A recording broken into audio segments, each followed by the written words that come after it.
DElEd second semester के सभी प्रशिक्षुओं को नमस्कार। मैं हीरालाल प्रजापति, प्रवक्ता गणित डायट सोनभद्र से। इस ऑनलाइन वीडियो में आप सभी का हार्दिक स्वागत है और उम्मीद करता हूं इस कोरोना महामारी में आप सभी लोग स्वस्थ एवं सुरक्षित होंगे और साथ ही साथ अपना पठन पाठन जारी रखे होंगे। पिछले प्रकरण में हम सभी ने वर्ग, आयत एवं त्रिभुज के क्षेत्रफल के बारे में अध्ययन किया गया था। आज हम सब त्रिभुज की सर्वांग समता एवं समरूपता के बारे में अध्ययन करेंगे। सर्वांग समता के बारे में अध्ययन थोड़ा सा हो चुका है। आज हम सब त्रिभुजों की समरूपता के बारे में मुख्यतः अध्ययन करेंगे। त्रिभुजों की समरूपता। त्रिभुजों की समरूपता क्या है? समरूपता जैसा कि नाम से स्पष्ट है कि समरूप, सम माने बराबर, रूप माने आकार। किसी दो या दो से अधिक आकृतियों के रूप एवं आकार उनके समान हों, एक जैसे हों, भले ही उनकी मापें, उनकी साइज अलग अलग की हों, ऐसे चित्र को समरूप कहलाते हैं। जैसे किसी तल में स्थित दो ज्यामितीय आकृतियों में उनके आकार और माप के आधार पर तुलना की तीन संभावनाएं होती हैं। पहला, उनका आकार एवं माप दोनों ही असमान हों, जैसा कि चित्र में दिखाया गया है। एक वर्ग है, एक त्रिभुज है। वर्ग में हम जानते हैं 4 भुजाएं होती हैं, त्रिभुज में 3 भुजाएं होती हैं। इसमें न तो ये एक रूप जैसे हैं, न तो इनकी मापें समान है, अतः ये समरूप नहीं है। दूसरा कंडीशन है, आकार एवं माप दोनों ही समान हों तो दोनों आकृतियां सर्वांग सम होती हैं। एक दूसरे पर ये रखने पर ये एक दूसरे को ढक लेती हैं। जैसा इस चित्र से स्पष्ट है, दो त्रिभुज ABC की भुजाएं त्रिभुज PQR की भुजाएं के क्रमशः बराबर हैं। त्रिभुज ABC को PQR के ऊपर रखने पर त्रिभुज दोनों एक दूसरे को ढक लेंगे। इसी प्रकार वर्ग ABCD एवं वर्ग PQRS दो वर्ग हैं, दोनों की साइज आकार दोनों एक जैसा है, तो दोनों के रूप एक जैसे हैं, एक दूसरे को ढक सकते हैं, तो ये दोनों आकृतियाँ क्या होंगी? सर्वांग सम आकृतियाँ कहलाएंगी। सर्वांग सम आकृतियाँ ये समरूप आकृतियाँ होंगी। तीसरा कंडीशन है,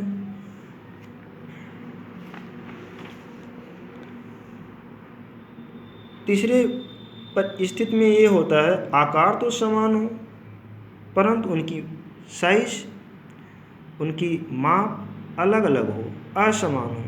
जैसा चित्र में दो त्रिभुज दिखाया गया है, त्रिभुज ABC है, दूसरा त्रिभुज PQR है। चित्र में स्पष्ट है, त्रिभुज ABC PQR से छोटा है।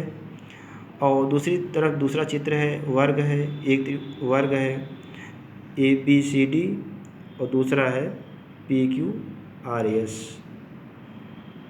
एक वर्ग छोटा है, दूसरा वर्ग बड़ा है, लेकिन दोनों के आकार एक जैसे हैं, लेकिन उनकी मापें, उनकी साइज अलग अलग हैं। तो ऐसी आकृतियाँ भी समरूप आकृतियाँ होती हैं। उपर्युक्त तीन स्थितियों को देखने के उपरांत हम ये पाते हैं कि उपर्युक्त तीसरे स्थिति में दोनों आकृतियाँ समरूप है, जबकि पहले स्थितियों में वो दोनों आकृति समरूप नहीं थे। और दोनों के कोण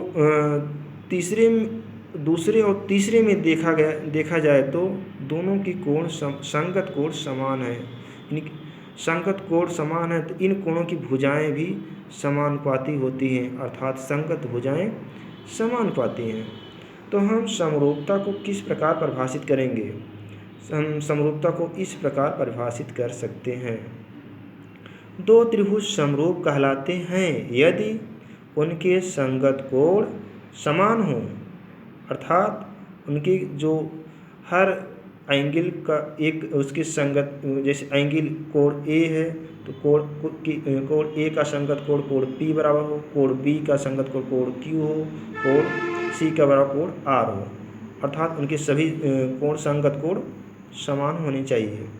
दूसरा कंडीशन है उनकी संगत भुजाएं समानुपाती हो, अर्थात उनकी भुजाओं का अनुपात जो क्रमशः उनकी संगत भुजाएं हैं उनका अनुपात जो बराबर होना चाहिए।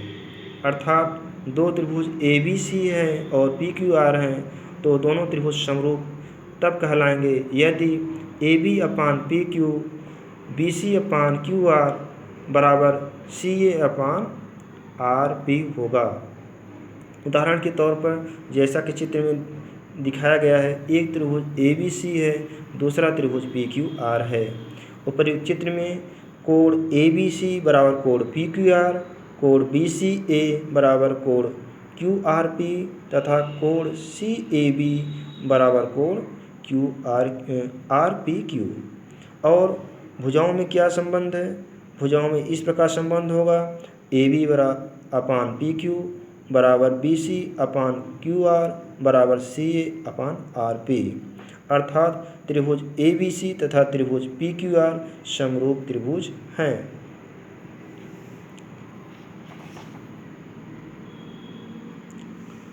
इसे हम त्रिभुज ABC सिमिलर ट्रायंगल PQR से प्रदर्शित करते हैं, जहां ये चिन्ह समरूपता का चिन्ह है। हमने सर्वांग समता के बारे में भी पढ़ चुके हैं, अब समरूपता के बारे में ऊपर अध्ययन किया। दोनों में हम क्या अंतर पाते हैं तो हम इस अंतर को स्पष्ट करेंगे। समरूपता एवं सर्वांग समता में अंतर। पहला, समरूप आकृतियों में मात्र आकार की समानता होती है, जबकि माप एवं क्षेत्रफल समान भी हो सकते हैं या अलग भी हो सकते हैं, असमान हो सकती हैं। जैसे हम विभिन्न आकृतियाँ देखते हैं, छोटा बड़ा, डिब्बे भी देखते हैं, वस्तुएं देखते हैं, अन्य विभिन्न सामान भी देखते हैं, तो उनके देखते हैं कि एक ही जैसे रहते हैं लेकिन छोटे बड़े रहते हैं। डिब्बे दवा लेने जाते हैं, छोटे साइज़ की मिलती है, बड़ी साइज़ की मिलती है, साबुन छोटे साइज़ की मिलता है, बड़े साइज़ की, बिस्किट छोटे साइज़ की मिलता है, बड़े साइज़ के। देखने में एक जैसे लगेंगे लेकिन उनकी आकार, उनकी साइज़ अलग अलग होती है, तो ऐसे आकृतियाँ समरूप होती हैं। जबकि सर्वांगसम आकृतियों में आकार, माप एवं क्षेत्रफल तीनों ही समानुपाती होती हैं। तीसरा, दो सर्वांगसम आकृतियां सदैव समरूप होती हैं, जबकि दो समरूप आकृतियों का सर्वांगसम होना आवश्यक नहीं है।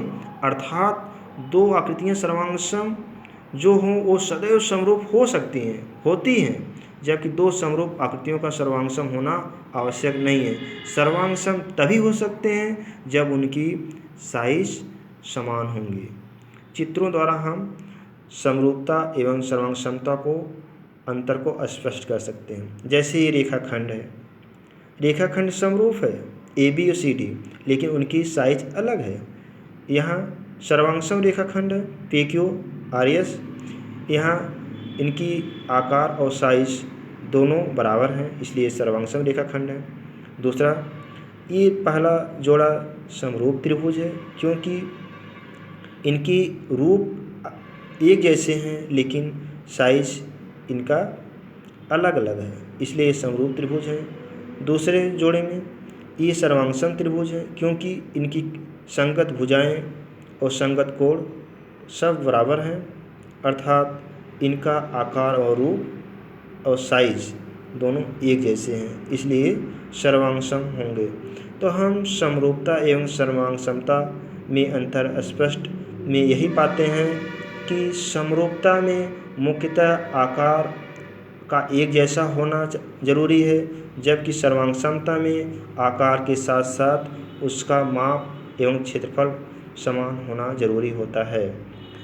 सर्वांगसमता एवं समरूपता से संबंधित हम विभिन्न प्रश्नों को हम अगले प्रकरण में अध्ययन करेंगे। आप लोग को इस वीडियो के अंत में आप सभी का धन्यवाद।